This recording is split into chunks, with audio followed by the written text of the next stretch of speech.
Hello guys, तो 2023 की Pittsburgh pro की गेस्ट पोजिंग कंप्लीट हो गई है एंड मैन ओ मैन किसी ने भी डिसअपॉइंट नहीं करा। आई थिंक ये गेस्ट पोजिंग किसी भी और होने वाले प्रो शो से बढ़कर थी। यहाँ पर थे Samson Dauda, Nick Walker, Big Ramy, Hunter Labrada, Derek Lunsford, Shaun Clarida and I think one more guy जो यहाँ पर प्रो कार्ड जीते थे। बट गाइस ऑनेस्टली कोई भी आउट ऑफ शेप नहीं था और डेरेक से तो नजरें हट ही नहीं रही थी। जिस तरह के डायल्ड इन वो लग रहे थे, जिस तरह से रिफाइंड डेरेक लंसफर्ड लग रहे थे यहाँ पर। लाइक गाइस अगर इस गेस्ट पोजिंग के बेस पर आपको एक प्रेडिक्शन करनी हो कि कौन मिस्टर ओलंपिया में हायर प्लेस करेगा, तो मैं तो definitely even though being a fan of Nick Walker तब भी मैं डेरेक की तरफ ही लीन करूंगा। और डेरेक के बाद निक वॉकर काफी अच्छे शेप में थे विद हिज फ्रीक फैक्टर। उनकी कॉर्ड्स काफी वर्कड अप लग रही थी, कॉर्ड्स काफी बिगर लग रही थी। शॉन क्लाइडा यहाँ पर काफी ज्यादा आउट मसल हो रहे थे एंड देखिए कैसे हंटर एक डिसेंट शेप में होते हुए भी एक तरह से आउटसाइडर हो रहे थे। यहाँ पर अभी हम इंडिविजुअल पोजिंग की भी बात करेंगे, बट ऑनेस्टली यहाँ किसी के भी बीच में बैड ब्लड नहीं दिखा। इनफैक्ट ग्रुप पोजिंग में तो सभी एक दूसरे के साथ पोज कर रहे थे एंड एंजॉय कर रहे थे their time on the stage. And I think इन सब में ही एक सबसे अच्छा time to make improvements Derek और हंटर को ही मिला है एंड डेरेक उसे काफी अच्छे से प्रेजेंट भी कर रहे थे, जिस तरह से डिफाइंड और डिप्लीटेड उन्होंने खुद को प्रेजेंट करा है। शॉन क्लाइडा एक बलून की तरह पम्प्ड अप लग रहे थे, जबकि बिग रैमी यहाँ पर काफी डाउन साइज लगे। एंड बिग रैमी के इतना डाउन साइज लगने का एक रीजन ये भी था गाइस कि दूसरे बॉडी बिल्डर्स काफी हैंग कर पा रहे थे बिग रैमी के साइज के सामने। डेरेक यहाँ पर पिछले साल की तरह ये गेस्ट पोजिंग इतना ज्यादा इंजॉय करते हुए तो नहीं दिखे, और जबकि वो सिग्निफिकेंटली इंप्रूव थे और सबसे ज्यादा बेहतर कंडीशन थे। इवन देन गाइस जिस चीज की हमने रिसेंट वीडियोस में बात करी थी कि लास्ट ईयर वो वाव फैक्टर अवेलेबल था, तो पब्लिक का एक काफी ओवरवेलमिंग सा reaction which Derek got last year वो इस साल स्टेज पर देखने को हमें नहीं मिला, क्योंकि डेरेक का ये इनसेन क्रेजी शेप एक नई चीज नहीं थी अब क्राउड के लिए। निक ने काफी अच्छी इंप्रूवमेंट्स प्रेजेंट करी, लेग्स काफी फिल्ड आउट लग रहे थे निक वॉकर के, लैट्स भी अगर देखोगे तो डेफिनेटली वाइडर साइड पर लग रहे थे।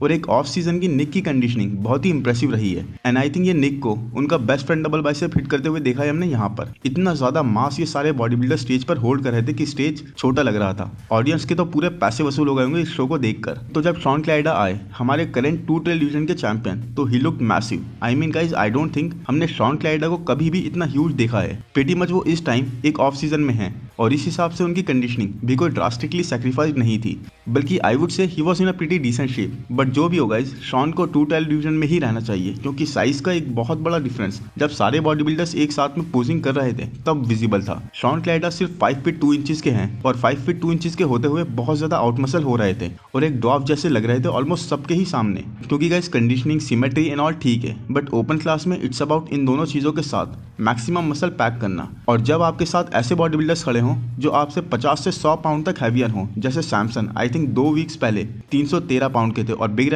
रैमी भी अभी 300 पाउंड के आसपास ही हैं। वहीं शॉन क्लाइडा अगर 213 पाउंड भी मान लें, जो कि आई थिंक शॉन हिट नहीं कर रहे थे, तब भी एक बहुत बड़ा डिफरेंस है एंड इट डज मैटर। तो शॉन अगर 212 से ओपन में मूव करने का डिसाइड भी करेंगे फिर से एक बार, तो आई रियली डोंट थिंक ये शॉन के फेवर में जाएगा। यस वो टॉप 10 तो क्रैक कर लेंगे, बट उसके बाद दूसरी चीज है will come into play. And जब आप ऑलरेडी एक डिवीजन को ऐसे डोमिनेट कर रहे हो कि कोई भी आपके आसपास भी नहीं है, तो जरूरत भी क्या है। सो अब बात करते हैं उस बॉडी बिल्डर की जिसने लास्ट ईयर जंप करा इस गेस्ट पोजिंग में, जब बिग रैमी गेस्ट पोजिंग के लिए अवेलेबल नहीं थे और डायरेक्ट पूरी तरह से 212 डिवीजन के लिए ही रेडी हो रहे थे। और फिर गेस्ट पोजिंग में डायरेक्ट ने सबको शॉक कर दिया। कुछ बॉडी बिल्डर्स को डायरेक्ट का इस तरह से ओपन इनवाइट मिलना पसंद नहीं आया, जबकि कुछ को डायरेक्ट बहुत ज्यादा डिजर्विंग लगे। फिर डायरेक्ट ने मिस्टर ओलंपिया में सेकंड प्लेस अपने नाम करी, वो भी ओपन कैटेगरी में। और जब डायरेक्ट यहाँ पर आए तो आई थिंक इस साल की इस गेस्ट पोजिंग में direct was the most impressive, क्योंकि सब सैमसन को आर्नो क्लासिक जीतने के बाद एक सबसे बड़ा कंटेंडर मान रहे हैं मिस्टर ओलंपिया का टाइटल जीतने के लिए। बट आई थिंक यहाँ पर डायरेक्ट ने प्रूव कर दिया है कि वो अब भी सबसे बड़े कंटेंडर हैं टू बीट हार्डी चुपन।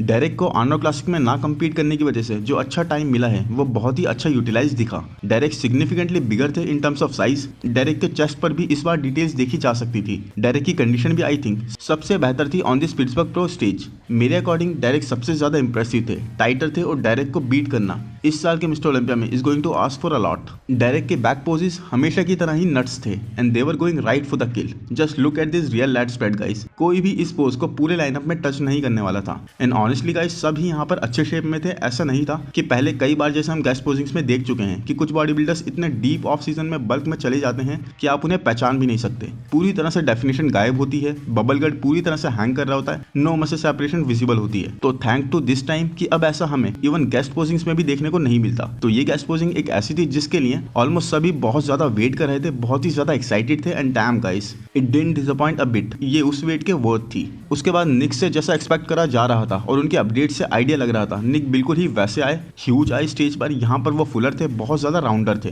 पूरी तरह से निक पैक्ड लग रहे थे विद शेयर मसल। और जैसा उनको सोशल मीडिया पर हर जगह से फीडबैक मिल रहा था मिस्टर ओलंपिया वाला फ्रीक फैक्टर कैरी करने का, वो निक लेकर आए यहाँ पर। निक हमेशा की तरह बहुत ज्यादा इंप्रेसिव थे। आई मीन बेयरली गाइस, बेयरली हमने देखा हुआ निक को आउट ऑफ शेप। और कोई भी हो निक के अगेंस्ट, निक कभी भी किसी को भी no matter how good the shape of the next guy is dominate नहीं करने देते खुद को। और निक एक इंसेन अमाउंट ऑफ मसल अपने फ्रेम पर होल्ड कर रहे थे और आर्नोल्ड क्लासिक के बाद से ही एक स्टैंडर्ड शेप और कंडीशनिंग को बनाए रखे हुए हैं, जो कि बहुत ही ज्यादा काबिले तारीफ है। एंड निक ने कहा था इस साल के मिस्टर ओलंपिया के बाद कि वो इस बार अपने आर्म्स पर इतना ज्यादा फोकस नहीं करेंगे और बहुत ही ज्यादा कम ट्रेन करेंगे। बट उसके बाद भी निक के आर्म्स और ज्यादा ह्यूज लग रहे हैं। आई डोंट नो गाइस निक ये कैसे करते हैं, बट निक के genetics muscle mass put on करने के मामले में बहुत ही इंसेन है, क्योंकि आर्म्स को ग्रो करना मुझसे तो बहुत ही ज्यादा हार्ड हिटिंग ट्रेनिंग करना डिमांड करता है। बिग रैमी यहाँ पर अच्छे शेप में थे, no doubt in that. Big Ramy properly dialed in थे, बट यस बिग रैमी काफी सिग्निफिकेंटली डाउनसाइज भी लगे यहाँ पर। एंड एट वन पॉइंट तो जब बिग रैमी सैमसन के अगेंस्ट खड़े हुए थे, Samson was looking bigger than big ramie. But ये एक अच्छी बात थी कि रैमी ने इस बार अपने कमिटमेंट को पूरा करा and he appeared at the gas posing. Yes guys, big ramie के कॉर्ड्स का इशू जो डेंट थे वो फिर से यहाँ पर काफी ज्यादा विजिबल थे, जो एक बहुत बड़ा कंसर्न है। और बैक और ट्राइसेप्स के इशू भी अभी उस लेवल तक हील नहीं लगे। सो इट्स सैड टू से कि डायरेक्ट सैमसन एक्सेट्रा